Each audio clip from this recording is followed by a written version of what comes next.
is George LeMieux, Chairman of the Board of the Gunster Law Firm with Gunster's View from the Top. And today I have the privilege of talking with two of my great friends, Kelley Shanley and Lisa Kitei. Kelley is the President and CEO of the Broward Center for the Performing Arts, and Lisa is the President of the Broward Center for the Performing Arts Foundation. Welcome to both of you. Thanks for joining us. Thank you, George. Thanks for having us, George. So let me start off with you, Kelley. I think most people in South Florida know what a gem the Broward Center for the Performing Arts is, but what I don't think a lot of people know is, compared to other performing arts center, how special we are and how we kind of rank in the national standings. Could you give us a little bit of overview of where our center sits compared to others around the country and all the different things that we offer? Yeah, you're right about that, George. There's a couple things that people don't suspect or wouldn't expect maybe from a performing arts center in Fort Lauderdale. And one is that for the last 10 years, we have ranked in the top 10 of all theaters nationwide in terms of attendance. So it means our Orient Theater is one of the busiest theaters in the entire country and has been for the last 10 years. What they also don't know is that our arts and education program is the largest program of its kind in the entire country. So back when the Broward Center was first started, the Broward County school system was a partner in getting the Broward Center built. And as such, the Amateur Theater is designated as an outside resource classroom for Broward County schools. And that formed the basis for us to create a partnership that serves over 100,000 students a year. And what we do is we combine education and curriculum into a performing arts performance or environment. And that makes the learning a little bit more engaging, a little more fun, and it reinforces what's being learned in the classroom. So as I said, it's the largest program of its kind in the entire country right here in Broward County. It's tremendous. And I heard you say recently also that in terms of the cultural arts community, that in Broward County, the Broward Center is at least half of the economic impact that the cultural arts bring to the community. That's right. So when you look at the cultural sector all together, it has an enormous economic impact, and it's an economic engine that really drives a lot of activity and really has a synergistic relationship with tourism, which is important to our economy. And as you said, the Broward Center comprises half of that total economic activity of the entire cultural sector in Broward County every year. And one thing that I want all of our viewers to really focus on, and whether it's the Arts Center or the Kravitz Center or the Broward Center, is that when businesses are moving to South Florida or considering moving to South Florida, having an arts community is a real attractor, and areas that don't have a strong and vibrant arts community don't get put on the list when there's headquarter changes and things like that. So having the Broward Center being one of the best in the country is really just such a driver to our economy. It really can make a difference. So our partners at the Greater Fort Lauderdale Alliance will often highlight those two things that we just talked about. The education program, which is unparalleled in terms of its impact on public education here in Broward County, and the fact that the Broward Center is not just one of the top 10 theaters in the country, but every single mega Broadway show from Phantom to Hamilton and all the big ones in between, their first stop in South Florida is actually here at the Broward Center in Fort Lauderdale. It's not Miami, it's not Palm Beach. They come here first. Yeah, it's fantastic. Lisa, it's been a tough road here with the pandemic, with having to close the theater for performances, and you're our person who leads our charge for fundraising to support the Broward Center.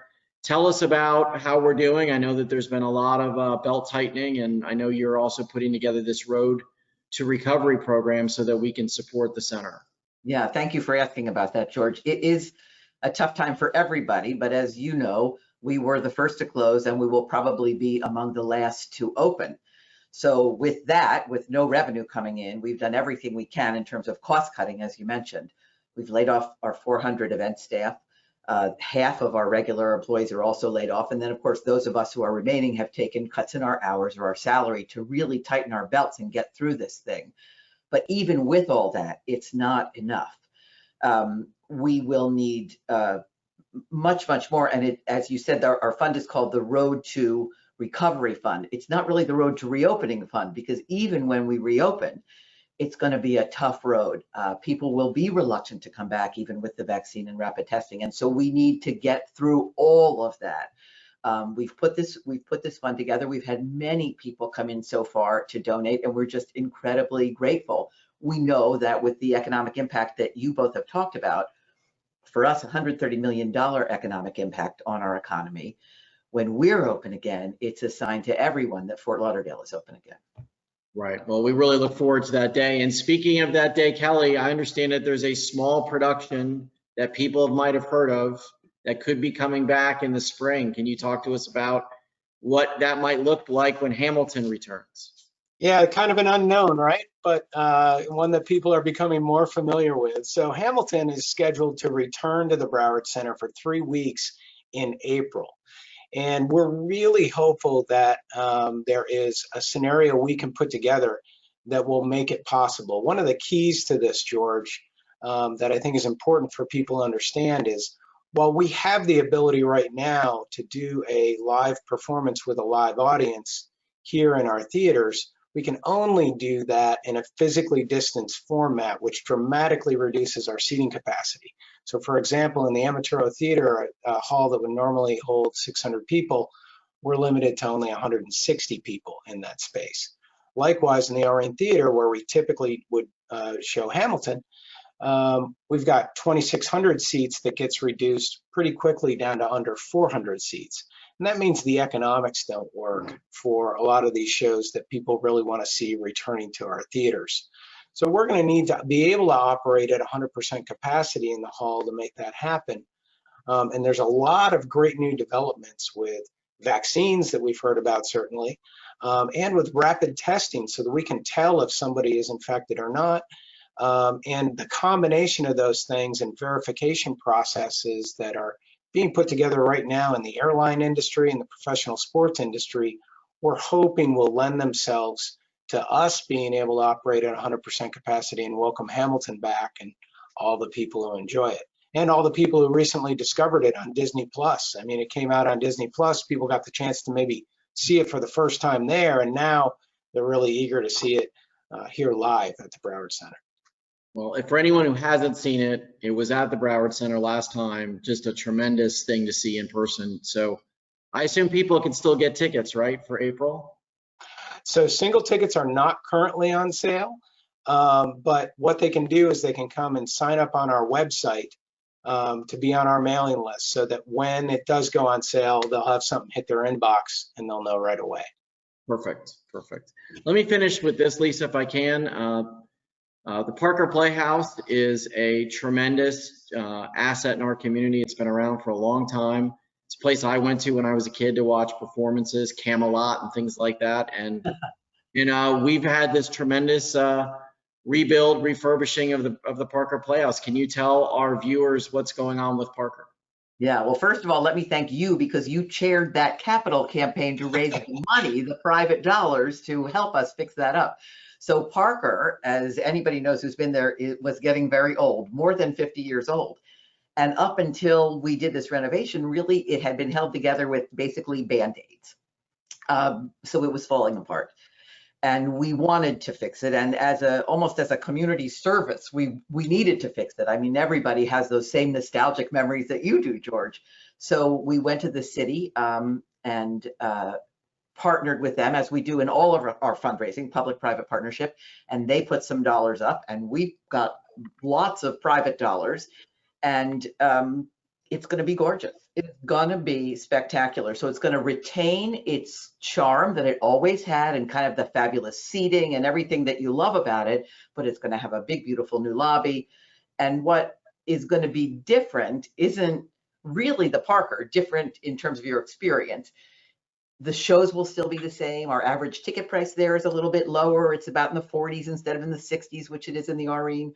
But you'll see those same great concerts and comedians. Your experience is what's going to be better when you walk in those doors. We're really excited about that, and we'll have that for next year, right? That'll be ready in 2021. Absolutely, 2021.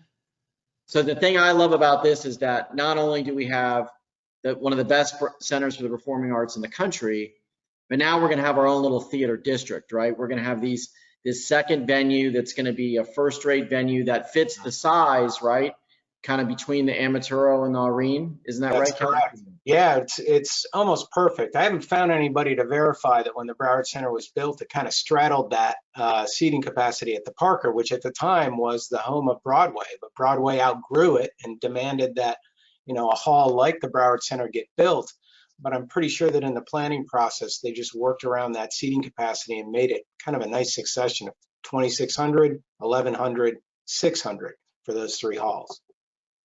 Well, we're very excited about that. Thank you, both of you, Kelly and Lisa, for all that you do for our community. We know this has been a challenging time, but we're going to get reopened. We're going to have Hamilton. We're going to do the ground or the ribbon cutting for Parker, and we know that 2021 is going to be a much better year.